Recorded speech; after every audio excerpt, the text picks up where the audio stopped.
Viewers ఆత్మవిశ్వాస్ అనుచ్ఛేద్ ఆత్మవిశ్వాసము అనేటువంటి అనుచ్ఛేదము వ్యాసము చూద్దాము. ఆత్మవిశ్వాస్ का अर्थ है ఆత్మవిశ్వాసము అంటే ఏంటంటే अपनी शक्तियों और अपनी योग्यता पर పూర్ణ విశ్వాస రకన మనపైన మనము నమ్మకం ఉంచడము, మన యొక్క శక్తి సామర్థ్యాలపైన నమ్మకం అనేటువంటిది ఉంచడము.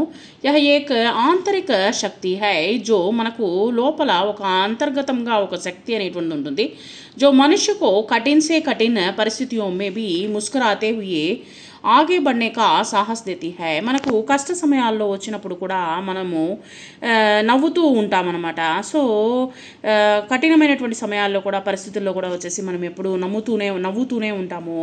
అది మనపైన ఉన్నటువంటి మనకు ఉన్నటువంటి విశ్వాసం అనమాట. జిస్ వ్యక్తి మే ఆత్మవిశ్వాసకి కమీ హోతీ హై, ఎవరి యొక్క మనసులో అయితే ఎక్కువగా ఆత్మవిశ్వాసం అనేటువంటి తక్కువగా ఉంటుందో వహ అక్సర్ సందేహం ఔర్ శంకోం సే గిరా రాతా హై. ఎప్పుడు వచ్చేసి ఒక అనుమానపూరితంతో కూడినటువంటిగా ఆలోచిస్తూ ఉంటారు. ఔర్ అవసర్ ఆనే పర్ సఫల్ హోనే సే చూక్ జాతా హై. కానీ అవసరం వచ్చేటువంటి సమయంలో వచ్చేసి సఫలము వచ్చేటువంటి సమయంలో వచ్చేసి అవి మనకు రాకుండా పోతుందన్నమాట. ఇస్కే విపరీత్ ఏక ఆత్మవిశ్వాసీ వ్యక్తి अपनी असफलताओं से डरता नहीं.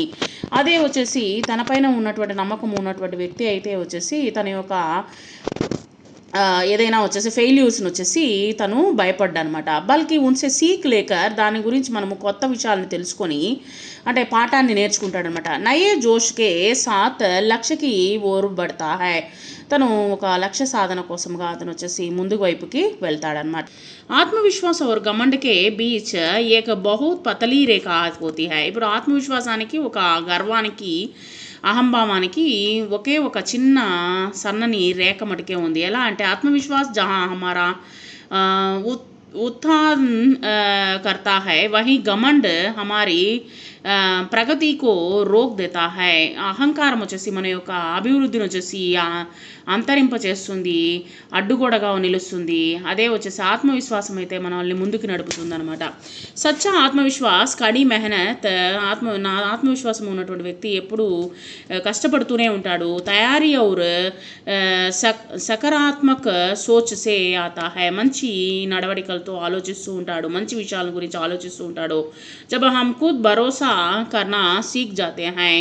మనం వచ్చేసి దానిపైన అతని గురించి మనము అనేక విషయాలు తెలుసుకోగలుగుతాము.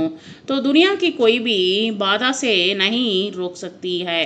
తనకి ప్రపంచంలో ఏదైనా తనకి సమస్యగాను వచ్చినట్లయితే వాటి గురించి పెద్దగా భయపడాల్సిన అవసరం లేదు. దాని గురించి చింతించవలసినటువంటి అవసరం కూడా ఆత్మవిశ్వాసం కానీ ఉన్నట్లయితే వస్తుందన్నమాట.